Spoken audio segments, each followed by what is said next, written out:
de vue. Mathieu Louzou. Bonjour à tous et bienvenue dans l'émission Point de vue de ce lundi 19 juin 2023 qui accueille le président national du parti Nouvelle Vision. Nous parlerons de la rencontre du parti avec les populations samedi dernier à Lomé, le bilan de l'existence du parti depuis 2 ans et le processus électoral. Jérôme Soussou, si tout va bien, sera avec nous, directeur de publication du journal Le Triangle des Enjeux. Et puis Jean-Claude Bakali, directeur de l'agence de presse afriquenews.info, qui est apcnews.info, qui est déjà avec nous en studio pour recevoir notre invité avec nous, Dr Kodjo Viton. Roger Telou est à la mise en onde, je suis Mathieu Mouza à la présentation. Alidjo, Aléride, Bafilo, Bassar, Kara, Niamtogo, Bagouda, Ketao, Kanté, 95.5. La première radio régionale au Togo, Zéphyr, une couverture exclusive.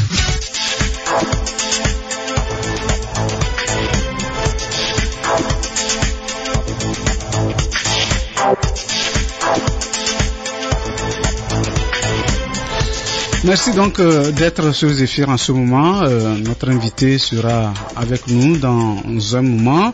Il s'agit du docteur Kodjo Viton, président national du parti Nouvelle Vision. Et puis le confrère, comme je le disais, Jean-Claude Bakali est déjà en studio avec moi. Jean-Claude, bonjour. Oui, bonjour mon cher ami Mathieu, bonjour auditeurs de la radio régionale Zéphyr. Merci à vous d'être là. Comme je disais également, Jérôme Soussou peut-être sera avec nous dans cette émission, le directeur de publication du journal Le Triangle des Enjeux, actuellement au tribunal pour en tout cas une affaire qu'il est en train de gérer là-bas.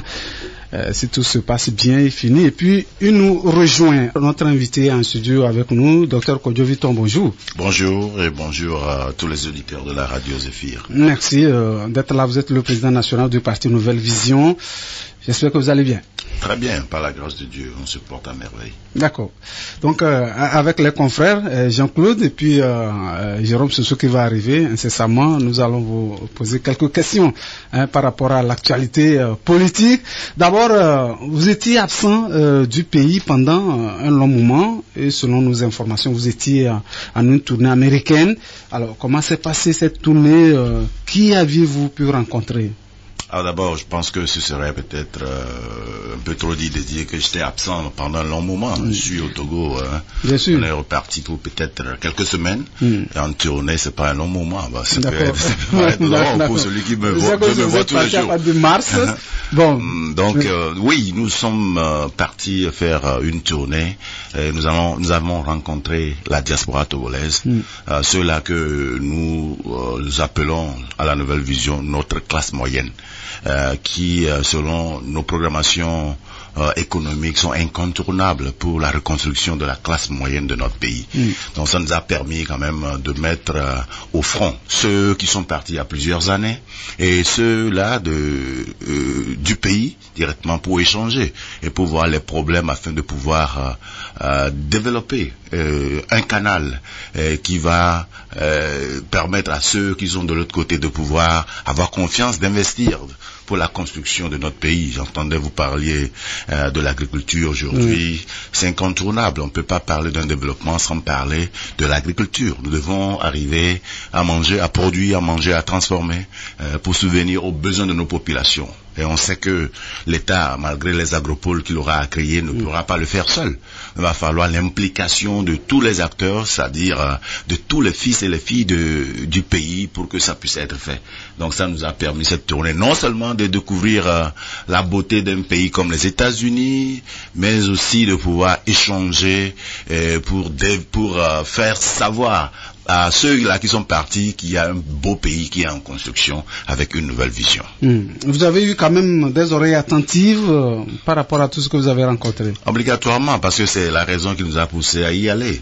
Donc quand on était parti, il y a eu beaucoup de témoignages de ces jeunes Togolais qui sont aussi avides de voir le pays évoluer et qui rencontrent pas mal de problèmes. Ils nous ont fait part de ce qu'ils rencontrent comme problème tous les jours. Du côté politique, on ne va plus en parler parce que tout le monde est au courant. Si on parle des taxes exagérées par rapport à ceux qui font du commerce à travers le port ou bien à travers les postes d'entrée dans le pays, tout ça là, c'est d'un côté. Mais d'un autre côté, ce qui est plus intéressant, c'est que il y a aussi des handicaps par rapport au comportement de nos concitoyens eux-mêmes. Et quand, par exemple, un Togolais te dit j'ai fait l'économie pendant 6 mois pour acheter un terrain, on m'a vendu seulement un papier. Et l'autre qui te dit je vais faire la clôture de mon terrain et puis il n'y a que du sable, hein. On cherchait du ciment sans le voir. Donc il y a beaucoup de choses qui ont au fait ralenti l'implication de la diaspora dans l'économie togolaise. Donc pour nous, à la Nouvelle Vision, il était question de redonner cet espoir à cette jeunesse avide de voir son pays évoluer, que nous avons mis en place un système discipliné, un système autocontrôlable, un système qui non seulement permet à ce Togolais d'investir, mais d'investir à profit.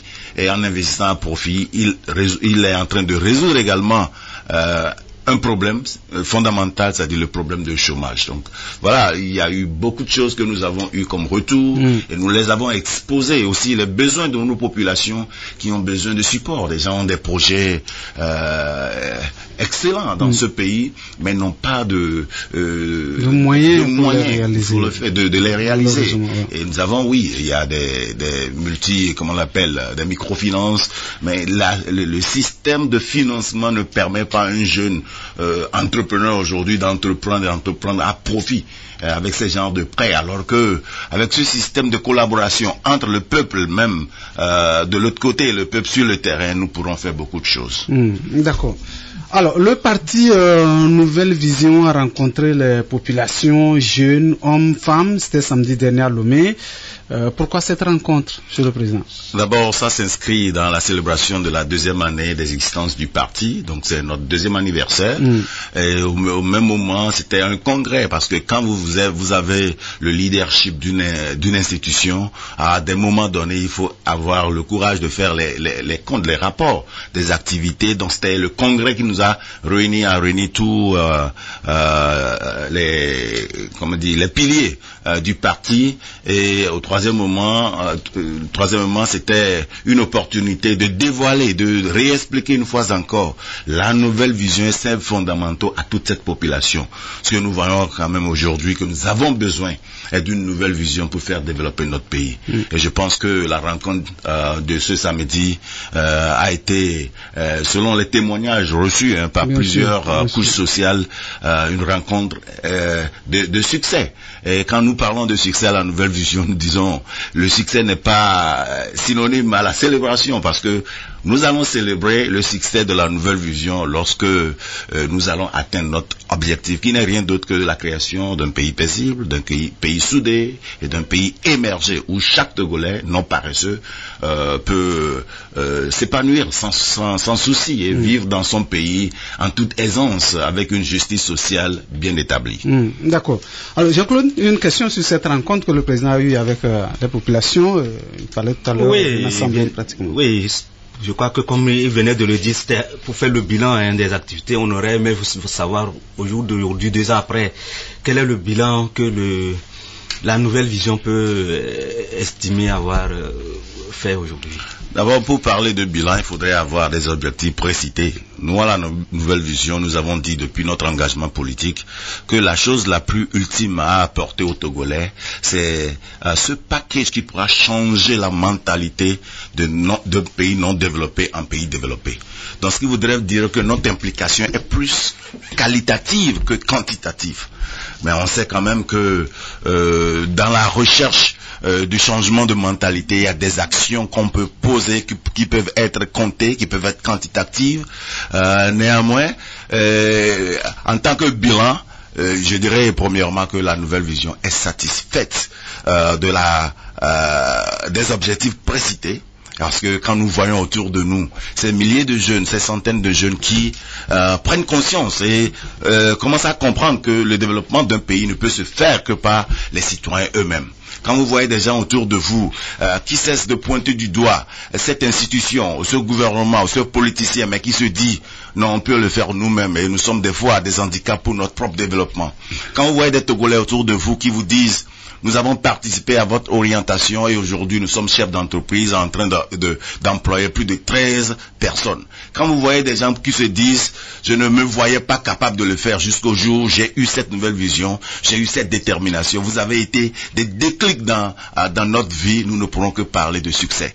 Mais ce succès, comme je l'ai dit, n'est pas encore célébration parce qu'autour de nous, il y a toujours des centaines de milliers de jeunes sans emploi et des conditions inacceptables dans les centres de santé et nos parents à la retraite qui ne sont pas toujours contents, nos mamans dans les marchés et autres. Donc nous savons que nous ne sommes plus au point du départ, mais il y a toujours des kilomètres devant nous. Mais nous faisons des pas. Et ces pas doivent être célébrés pour nous redonner cet espoir de continuer. Donc la jeunesse togolaise, je crois, elle-même témoignera de l'impact que la nouvelle vision fait sur elle. Si on peut citer peut-être du côté quantitatif, nous parlerons par exemple de la célébration des enseignants que nous avons faite le mois de mars. Nous parlerons du projet Millennium Vici sur le programme de l'urgence sociale. Nous parlerons de la sensibilisation pour l'urgence sécuritaire. Nous parlerons de la célébration des génies togolais qui suscite au fait l'engouement à tout Togolais d'être créatif. Il y a tellement de choses sur le calendrier de la nouvelle vision qu'on pourra citer. Mais le comble, c'est de voir ce pays avoir cette mentalité de développement partout où c'est célébré. Oui, justement, vous avez parlé du programme Millennium Vici qui est un des piliers de la nouvelle vision. Est-ce que vous pouvez nous en parler davantage? Oui, certainement. Le programme Millennium Vici est un programme interne à la nouvelle vision, mais vu que la nouvelle vision est une vision de tous, donc nous en parlerons. Au fait, nous nous sommes dit depuis le début de l'année qu'il est important de développer un projet à 12 manches où chaque mois nous allons prendre une thématique. Et autour de cette thématique, il faut des actions, il faut des réflexions, il faut des propositions aux institutions. Parce que nous savons quand même que si notre objectif est de pouvoir faire ce changement, de pouvoir agir pour avoir ce changement mental, il faudrait quand même former les gens, les faire comprendre ces éléments de développement. Donc, au mois de janvier, c'était le mois réservé pour l'urgence sociale. Et quand on parle de l'urgence sociale, on parle par exemple du prix de l'essence, on parle des impôts, on parle de plusieurs choses. Qu'est-ce que nous avons fait concrètement? À la nouvelle vision, nous avons fait des propositions envers des institutions concernées par le thème ou bien la thématique. En plus de cela, au sein même de la nouvelle vision, nous nous sommes dit, oui, vous êtes membre de la nouvelle vision, votre devoir c'est de pouvoir aussi supporter les actions de ce parti, mais au même moment, c'est tout le pays qui est confronté à cette urgence sociale. Qu'est-ce qu'on peut faire au sein de nous-mêmes? C'est là que l'idée du programme Millennium Vici est développée. À la nouvelle vision, nous avons ce que nous appelons les ambassadeurs de la vision. Un ambassadeur de la nouvelle vision, en fait, c'est celui-là qui a compris profondément la nouvelle vision, la nouvelle mentalité, la nouvelle manière d'agir et est arrivé à sensibiliser 12 autres Togolais à comprendre cette mentalité comme lui-même. Parce que comprendre ou suivre, il y a une grande différence. Donc quand vous arrivez déjà à être un ambassadeur officiel, cela voudrait dire que non seulement vous avez compris la vision de développement du Togo par les Togolais, mais aussi vous êtes arrivé à sensibiliser 12 personnes. Maintenant, en route pour la construction du Togo modèle, certainement il y a d'autres qui auront des problèmes financiers, des problèmes, des petits problèmes. Donc à chaque niveau d'ambassadeur, nous vous offrons une possibilité d'aide ou bien de soutien au cours du combat. Donc, au premier niveau, cet ambassadeur officiel peut bénéficier d'un prêt au niveau de la nouvelle vision de 50 000. Le second, c'est au niveau de 500 000 et le troisième, c'est au niveau de 5 millions.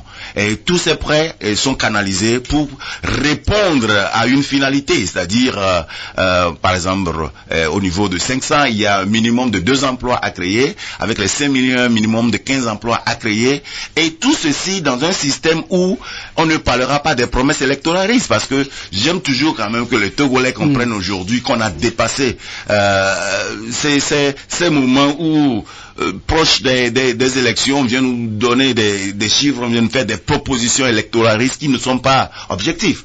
Et nous, à la Nouvelle Vision, nous démontrons à chaque Togolais que c'est possible. Si par exemple la question était de me demander si 100 Togolais sont devenus ambassadeurs 3e niveau, est-ce que ces 100 personnes peuvent bénéficier de ces 5 millions? Je vais vous démontrer avec en toute aisance comment c'est possible, vous serez convaincus. Donc c'est ce que nous faisons à la Nouvelle Vision, c'est-à-dire des approches vérifiables, objectives, qui au fait inspirent le Togolais à savoir que non, la manne viendra du ciel, on a dépassé, mais par nos efforts, par l'esprit d'unité, par l'esprit objectif, nous pourrons arriver à hisser notre pays à un rang respectable. D'accord, je voudrais revenir sur la rencontre de samedi dernier. Il semble que vous avez offert du matériel à certains enseignants au cours de cette rencontre. Exactement. Pourquoi? Exactement. C'est-à-dire tout le programme de la Nouvelle Vision, vous allez voir qu'il y a une interaction avec tout. Parce que déjà je parlais d'un changement de mentalité, avoir une mentalité de développement. Et avoir cette mentalité doit passer par une formation de la société, une formation des élèves, un programme éducatif conduisant à créer ces Togolais avec ses valeurs. Mais nous savons tous le rôle que jouent les enseignants dans le changement de la mentalité. Et vous savez, l'histoire nous a dit, après des guerres, après la prise de Bastille et autres, ce sont les instituteurs qui étaient partis enseigner, transformer la mentalité pour créer des pays stables. Donc, pour nous également, nous disons que les enseignants sont des piliers, au fait, des vecteurs de développement. Mais c'est comme si l'enseignement au Togo est laissé sans... relégué au second plan, second plan, exactement. Donc, alors qu'à la Nouvelle Vision, nous nous sommes dit, non seulement le président national est aussi spécialiste de l'enseignement, mais nous en faisons un vecteur essentiel au développement. Donc, le mois de mars, qui était réservé à la thématique une éducation pour le développement. Une éducation, oui, elle est là, mais une éducation pour le développement, ça dit beaucoup de choses. Nous nous sommes dit, ok, pour cette première action, demandons à la population togolaise, quiconque a eu un enseignant dans son cursus scolaire, qui l'a impacté positivement ou il ne peut pas oublier, envoyez-nous le nom et faites le témoignage et nous allons choisir 3 enseignants par région pour témoigner de notre gratitude pour le travail qu'ils sont en train de faire. D'abord comme un signal pour le système éducationnel pour savoir quand même qu'à la Nouvelle Vision, nous reconnaissons qu'ils sont indispensables et incontournables pour le développement. Et c'est ce qui nous a permis de dire, de leur donner, je dis un token d'appréciation parce que quand on voulait les remercier, ce n'est pas un ordinateur, ce n'est pas un chèque de 50 000, ce n'est pas un certificat qui remplace ce que l'enseignant fait, mais c'était une démonstration de notre attachement à cela. Donc, pour votre question, nous avons donné un ordinateur à chacun de ces enseignants. Vous êtes combien? Combien d'enseignants? Il y a 18 parce qu'on a pris 3 enseignants par région, donc ça fait 18 enseignants. Donc un ordinateur par enseignant parce que nous savons ce que ça voudrait dire l'ordinateur dans la vie d'un enseignant et surtout en ce moment de technologie. Et un chèque de 50 000 aussi, c'est peu pour certains, mais ça peut quand même faire le déplacement pour d'autres qui sont venus du Nord et autres. Et puis un certificat d'encouragement qui, à chaque fois qu'ils leur régalent, ils sauront quand même qu'il y a au moins au Togo un parti politique qui n'est pas là seulement pour parler de tours de mandat, qui n'est pas là pour parler de réforme, mais qui parle au fait des besoins de la société c'est-à-dire des besoins qui vont conduire à l'épanouissement des Togolais. Oui, mais Monsieur le Président, est-ce que tout cela n'est pas quand même électoraliste puisque vous êtes un parti politique? Est-ce que ce n'est pas une manière de marquer aussi les populations pour qu'au moment venu qu'on dise que docteur Kodjouviton avait posé ce geste, pourquoi ne pas le remercier par notre vote?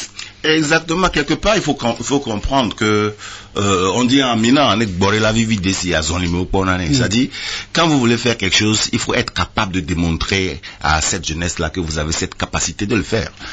Moi j'ai toujours dit à la jeunesse togolaise que oui, il y a une différence entre une ambition et une mission. J'ai sur moi cet appel, je me suis dit je veux le faire parce que je sens ce désir, je sens sur moi cette mission de le faire.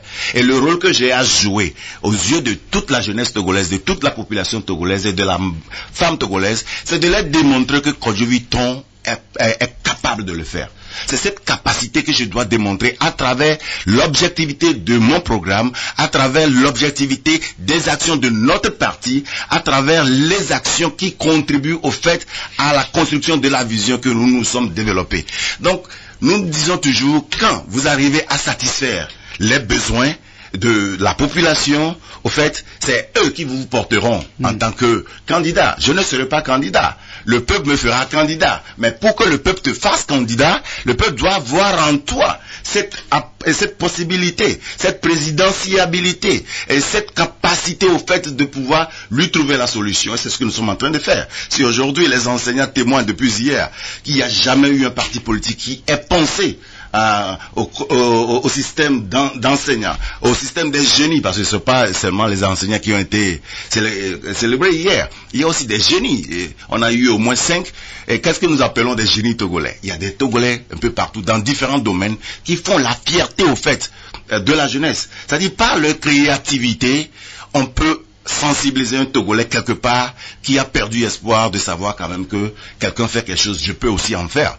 Quand on parle par exemple du docteur qui a fait des drones agricoles, quand on parle par exemple d'une Togolaise qui fait rayonner le nom du Togo en judo en tant que championne plus de 4 ou 5 fois, quand on parle par exemple du monsieur Minassé de Foira Djafi qui malgré les situations dans le pays arrive à organiser des rassemblements, des entrepreneurs. C'est-à-dire, il y a tellement de choses et nous devons faire de ces gens des lucioles, des personnes qui inspirent, des modèles, parce que le Togo, la jeunesse togolaise en a besoin.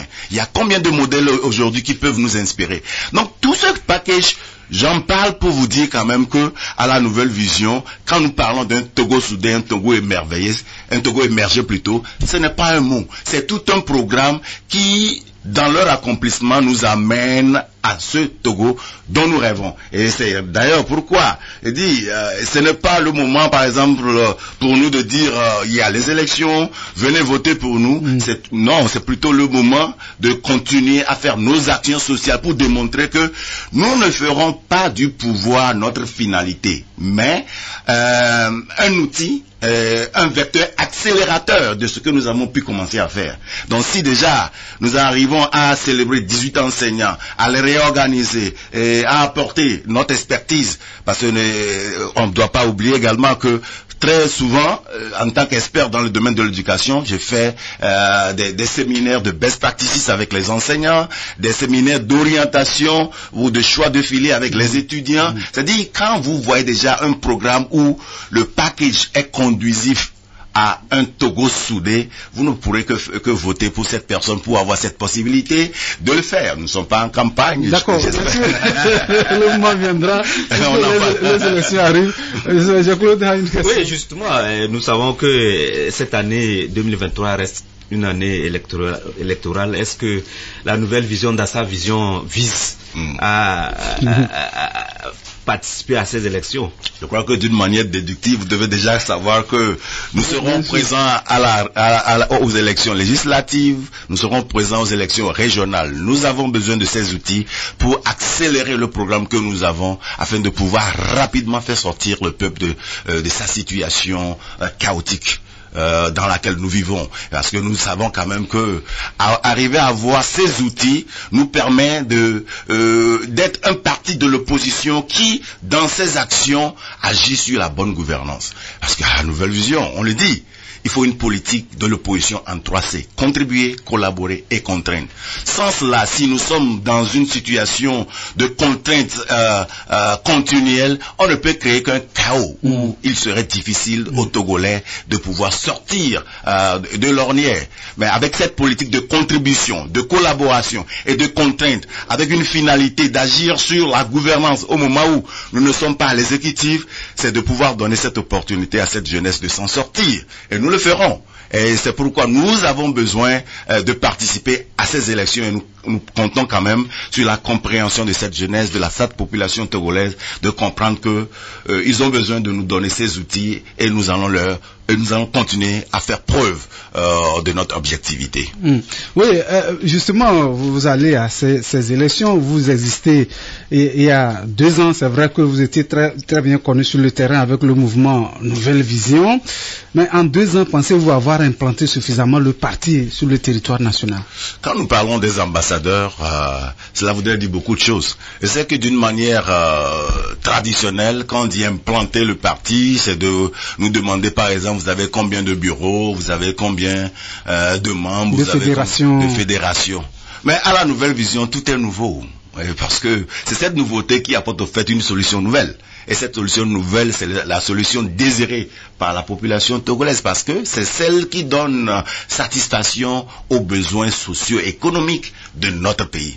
Donc pour nous, nous nous sommes dit, au lieu de créer des fédérations où des fois même les représentants ne comprennent même pas la vision, il est plutôt judicieux de prendre le temps de parler au cœur des Togolais. C'est-à-dire, j'ai toujours dit à la jeunesse, quand vous venez vers Dr Kodjo-Viton en tant que mécanicien, et il vous parle de sa nouvelle vision, si vous n'arrivez pas à voir l'impact de l'accomplissement de la vision sur ton garage de mécanicien, ne vote pas pour moi et puis ne me suis pas. Parce que la politique que nous faisons doit conduire à la solution. Donc pour nous, il est plus important de répandre cette vision dans le cœur des Togolais. C'est pourquoi nous avons mis sur pied ce système d'ambassadeurat où partout sur le territoire national, nous avons des représentants. Il y a des villages dans lesquels... On va revenir pour parler plus longuement de cela. Okay. Parce que je me dis, est-ce qu'avec ça, vous avez tout ça dans tous les coins du pays? Est-ce que vous-même, vous avez parcouru le pays? On va revenir tout à l'heure pour poursuivre. D'accord.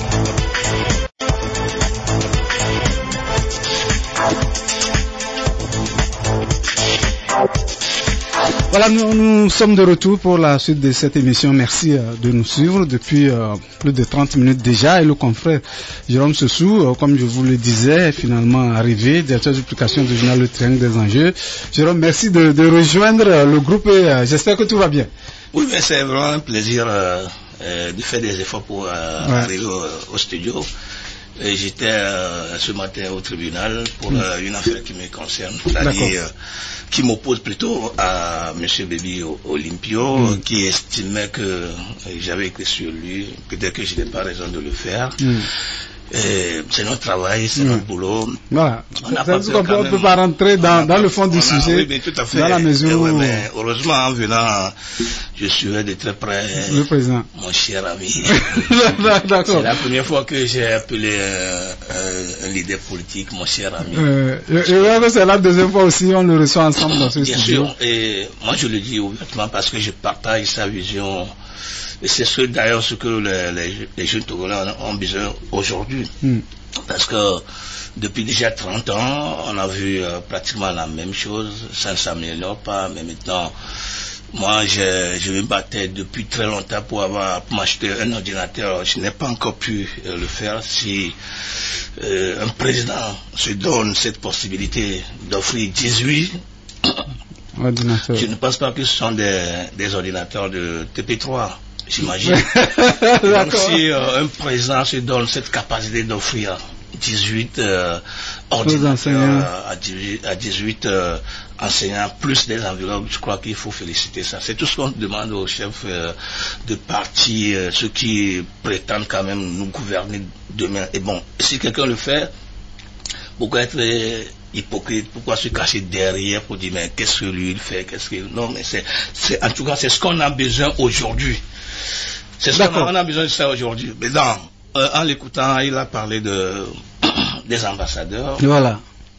Il a dit que chaque ambassadeur va sensibiliser 12 Togolais pour leur faire ambassadeur.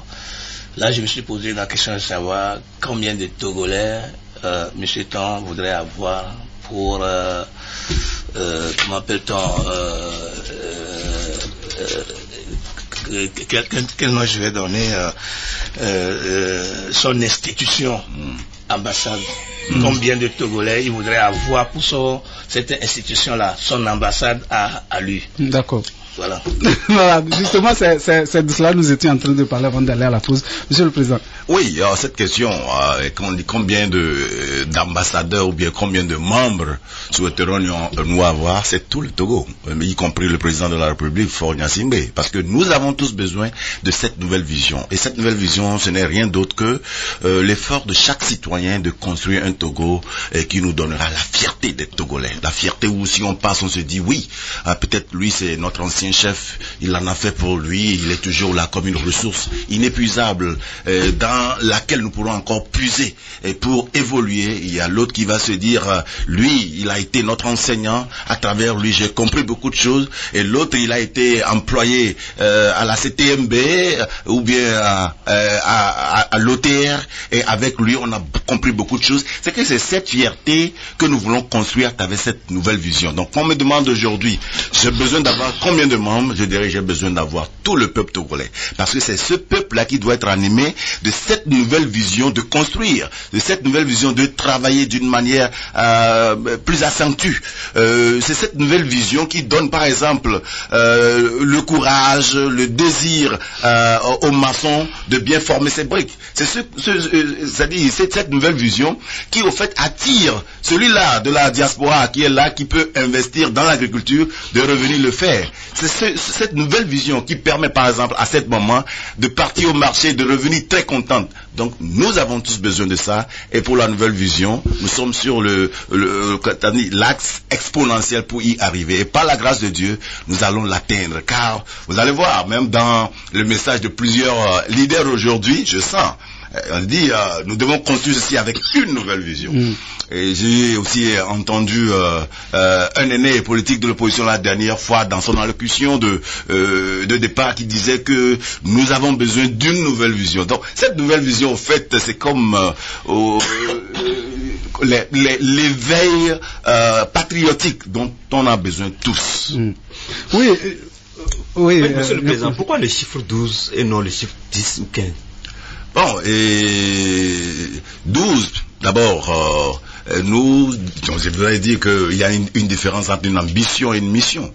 Et il y a certaines choses que nous faisons par inspiration, mais qui, peut-être par coïncidence, peuvent avoir au fait une explication, que ce soit spirituelle, que ce soit biblique, que ce soit coïncidence. Nous avons, au début, quand nous étions plus accentués dans le mouvement Novi, notre ambassade était de 25 personnes. Et avec ces 25 personnes, on a vu la difficulté des Togolais à sensibiliser les autres, parce que les gens sont fatigués de la politique. Et ayons le courage de le dire. Vous avez compris, mais dire à quelqu'un de comprendre que voilà, et nous pourrons faire ceci, et ensemble, faisons-le derrière ce parti politique, c'est difficile. D'abord, nous avons vu que le chiffre 25 est devenu très difficile pour les Togolais, parce que le travail sur le terrain est rendu difficile par les expériences vécues. Donc nous voulons le réduire. Mais on dit, on prend l'inspiration quand je vois, par exemple, si on s'inspire de la Bible où Jésus a pris ses 12 disciples, on s'inspire de l'Afrique de l'Ouest où on parle des 12 tribus. On s'inspire, il y a tellement de choses, hein, et on s'inspire. Qui nous ont derrière le 12. les chiffres, hein, il y a beaucoup de choses qui nous ont conduit à savoir quand même que avec 12 personnes, dans les projections statistiques, même si je crois que la question de M. Jérôme Sossou allait peut-être dans ce sens où on demandait, on a besoin de combien de personnes par exemple pour avoir le vote désiré. Quand on voit par exemple les statistiques passées, combien de Togolais ont pu donner la voix par exemple à un président de la République en 2015? Combien de personnes ont pu donner la voix les statistiques?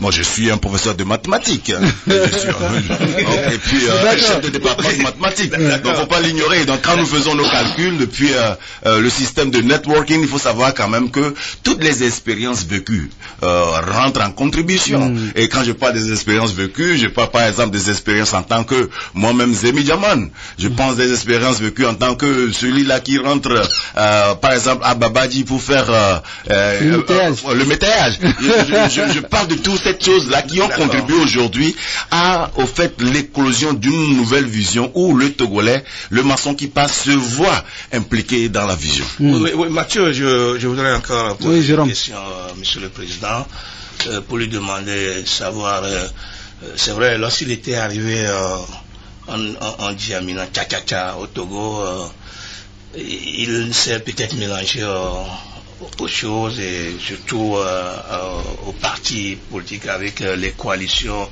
peut-être arc-en-ciel et tout le reste. Bon, je me demande, est-ce que c'est parce que le président a été véritablement déçu de ce qui se fait avant lui, ou peut-être qu'il voulait quand même imposer sa vision et qu'il n'arrivait pas à le faire, que M. Ton s'est démarqué, ou alors M. le Président voudrait quand même faire savoir ou bien montrer au Togolais qu'il a les moyens financièrement assis pour quand même prendre tout seul son chemin. Ou je voudrais comprendre ce qui a véritablement motivé cette comment appelle-t-on, cette démarquage ce démarquage singleton. Je voudrais justement comprendre ce qui a motivé le président à prendre tout seul le chemin. Bon, je pense que la question me renvoie plutôt sur les fondamentaux de la création de la nouvelle vision. Quand nous parlons d'abord de nouvelle vision, pour quelqu'un qui même utilise le mot, il se dit donc il y avait une ancienne vision. Donc ceux qui m'ont connu depuis, ils doivent parler par exemple de la Togolese Foundation, depuis nos actions jusqu'au mouvement. Ça a permis d'amener beaucoup d'artistes ou de Togolais aux États-Unis et autres. Donc nous avons pu avoir la chance d'exposer la culture togolaise, de vendre la culture togolaise à l'extérieur, de vendre la valeur du Togolais un peu partout. Donc ça c'est mon parcours. Maintenant, pourquoi une nouvelle vision? Pourquoi ne pas m'atteler seulement aux activités de la Togolese Foundation et multiplier les actions sociales? C'est que, arrivé à un moment, vous savez, toute institution a ses limites. Arrivé à un moment, nous avons constaté que oui, bien sûr, nous posons des actions sociales qui agissaient d'une manière ou d'une autre sur la vie des citoyens.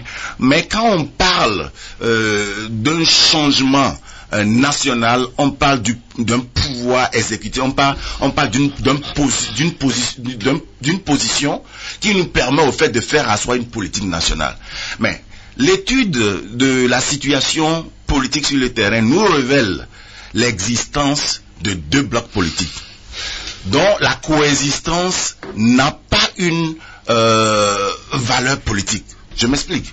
C'est qu'il y avait un bloc qui a le pouvoir et qui le maintient, et un bloc qui recherche le pouvoir à tout prix. Maintenant, la relation entre les deux n'était pas une relation politique à nos yeux. Parce que nous avons parlé tout de suite là de la politique des 3C.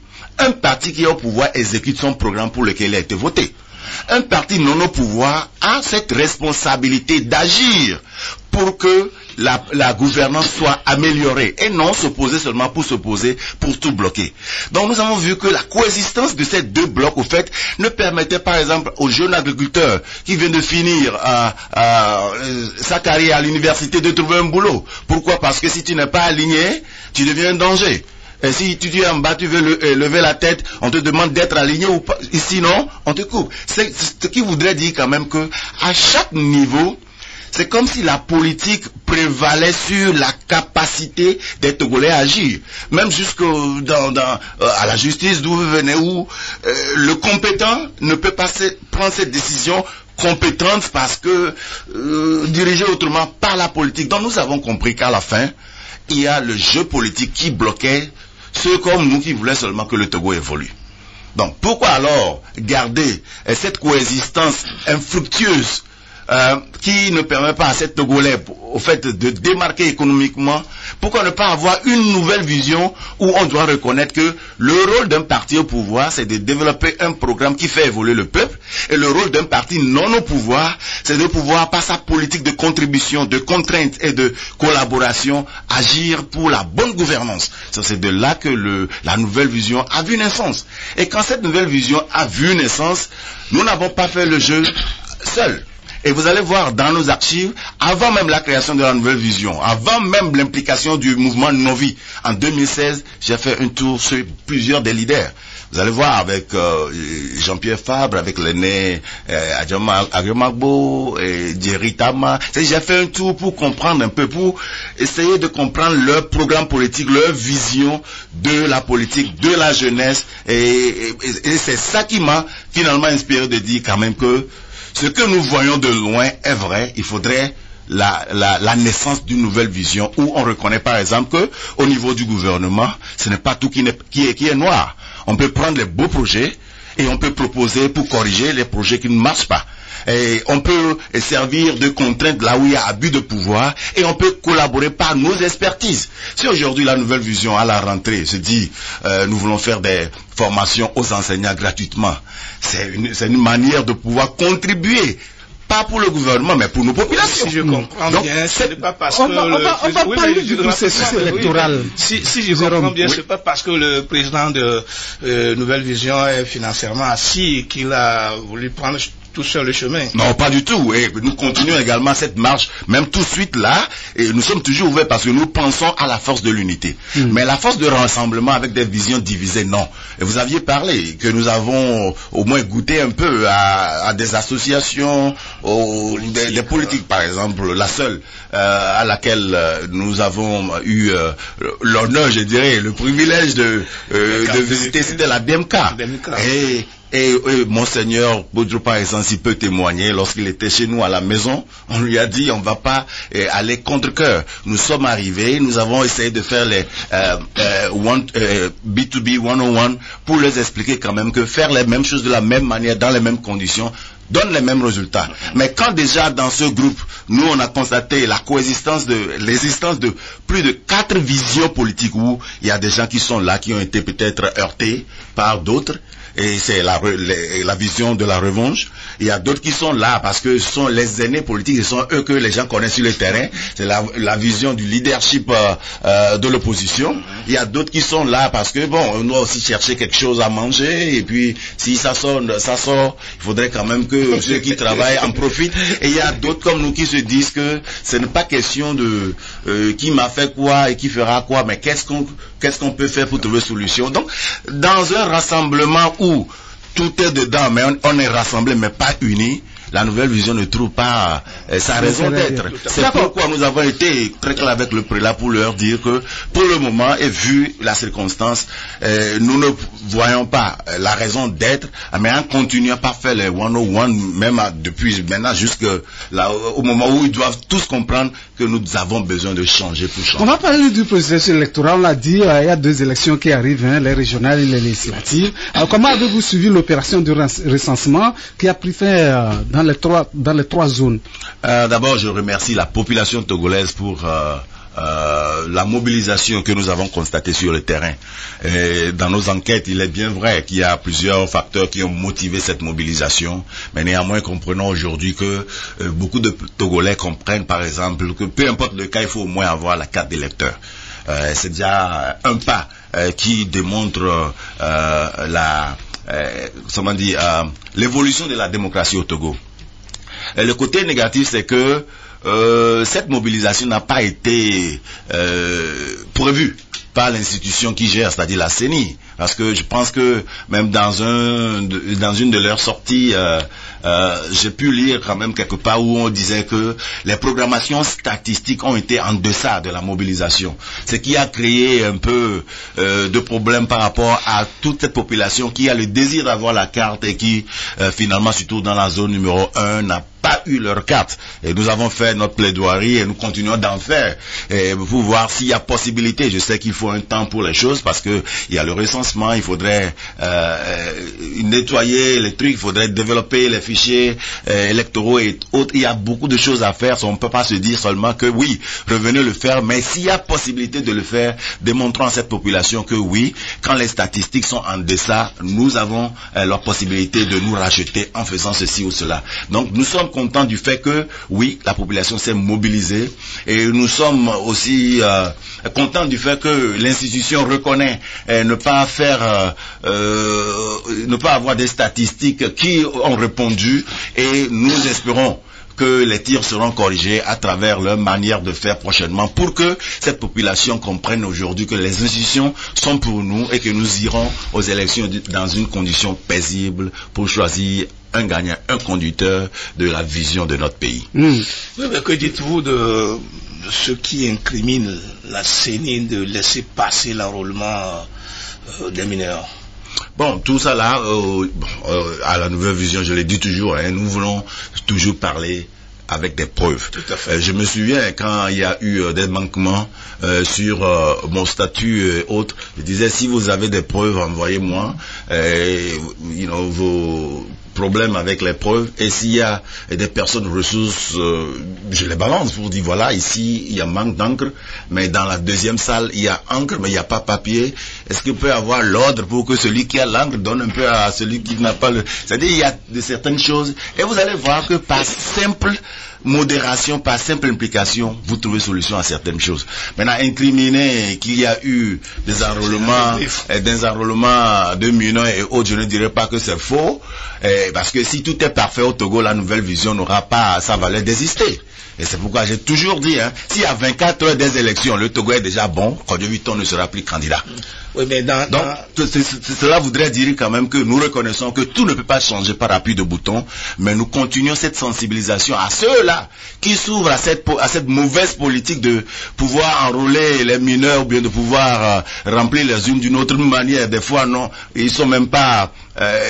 comment dire, on ne leur donne pas les ordres de le faire, de pouvoir cesser ce genre de comportement, parce que avec un Togo soudé, un Togo émerveillé, un Togo émergé, tous ceux qui sont des Togolais non paresseux peuvent trouver mieux que de chercher les 50 000 une fois chaque 5 ans. Oui, Monsieur le Président, dans l'opposé, la CENI dit qu'avec sa nouvelle méthode, on utilise un logiciel PSR qui élimine en même temps les doublons et puis les mineurs. Est-ce que vous y croyez? Bon, je crois en l'existence, en tant que statisticien, l'existence de ces softwares PSS, par exemple. Bon, quand vous mettez les trucs, les doublons sortent, et puis il suffit de faire la programmation. Moi, je fais, par exemple, j'écris les codes Java, où on dit si l'âge est inférieur ou égal à tel, pendant tel, faites sortir la liste, ou bien faites delete. Il y a tellement de choses. C'est possible quand même de nettoyer très facilement. Des choses comme ça, s'il y en a. Automatiquement, ça peut se faire. Maintenant, il y a l'outil, mais il y a l'utilisateur. Et entre l'outil et l'utilisateur, c'est la finalité. Aujourd'hui, on ne peut pas nous dire qu'on n'a pas au Togo des experts. Même dans des secteurs où ça ne marche pas, il y a des experts. Maintenant, ils font ça avec quelle finalité, avec quelle vision? Et c'est la vision de se maintenir, le positionnement, ou bien de faire l'expérience de la capacité professionnelle dont ils disposent. C'est ça la différence. Donc oui, ces outils. Jérôme est arrivé à retard, mais c'est lui qui pose beaucoup de questions. Peut-être une dernière d'accord, Jérôme. Monsieur le Président, oui. Aujourd'hui, vous envisagez avoir combien de sièges pour les régionales et combien pour les législatives? Aujourd'hui, il est trivial que la jeunesse togolaise comprenne que Nouvelle Vision doit être le chef de file de l'opposition pour avoir sa politique d'assises dans la droite. Avec la droite, c'est bien sûr. Écoutez, par exemple, un positionnement en tant que chef de file de l'opposition, c'est celui-là qui peut porter, au fait, les problèmes de la population envers le gouvernement, et non celui-là qui est resté opposé à un régime. On dit à la Nouvelle Vision, on ne s'oppose pas à un régime, on s'oppose aux actions qui ne contribuent pas au développement. Cela voudrait dire que là où ça marche, on est là, on supporte. Là où ça ne marche pas, on va vers l'adversaire politique, c'est pas l'ennemi politique, pour faire des propositions. Donc, qui peut porter au fait le désir, le besoin et les fardeaux de la population envers le gouvernement pour faire des discussions productives, pas des discussions qui remplissent nos ventres. On rend grâce à Dieu aujourd'hui, bon, on n'en a pas trop besoin pour nos ventres. Mais il faut de ces gens-là qui peuvent porter au fait le flambeau de la jeunesse. Donc, quand on me demande combien de sièges, je dis, la population togolaise, la jeunesse doit savoir que la nouvelle vision, en tant que le numéro 2, à part le régime, pourra au fait agir en attendant de prendre le plus grand positionnement. Si le besoin y est toujours, il faudrait quand même que cette nouvelle vision soit en position de discuter. On va conclure. Jérôme, vous ne posez plus de questions. C'est pas si Jean-Claude Anna. Mais on va conclure parce qu'on est pratiquement à la fin de l'émission. Oui, Monsieur le Président, vous allez conclure. Oui, en tout cas, je sais que les auditeurs ne voudraient pas qu'on conclue. Merci. Ce que je voudrais dire, si vous le permettez, c'est que la nouvelle vision est ouverte à tout le monde. Et sur le 92, 89, 73, 73, vous pouvez toujours poser vos questions. Et nous, on est même ouvert aux suggestions, aux objections, et puis à des prises de décision opposées à ce que nous disons, pour qu'ensemble on puisse construire cette vision. Si nous parlons de la nouvelle vision en tant qu'une vision nationale, et que vous êtes de l'autre côté, vous dites non, mais sans vous approcher de nous, ça ne contribue pas à la création du Togo dont nous rêvons. Donc ceux qui sont peut-être sur les réseaux, ceux qui sont ailleurs, ils n'ont pas encore eu satisfaction à cause du temps limite que nous avons. Sachez quand même que nous sommes disponibles à vous répondre sur les réseaux, c'est Kodjo Viton, ou bien sûr le numéro de contact 92 89 73 73. Nous pensons quand même que nous sommes arrivés dans une ère où l'espoir est permis. Il y a une nouvelle vision qui donne de l'espoir, et cet espoir sera concrétisé par le programme et par notre manière d'agir, où la finalité n'est rien d'autre que de construire ce pays soudé et émerger. Merci à vous tous. Merci à la presse togolaise surtout. Merci. Pour le rôle qu'il joue, et sachez quand même que la nouvelle vision ne vous oublie pas. C'est pas seulement les enseignants qui contribuent au développement. Sachez que vous êtes aussi. Merci beaucoup, Dr Kodjo Viton, président national du parti Nouvelle Vision. Merci Jérôme pour les questions. Merci également au confrère Jean-Claude Bakali. Merci à vous tous de nous avoir suivis. Ce numéro de point de vue se referme ici. On se retrouve mercredi pour un autre numéro. Merci à Sa Majesté Magloire de Bévi pour la mise en onde. Je suis Mathieu Mozo. Au revoir.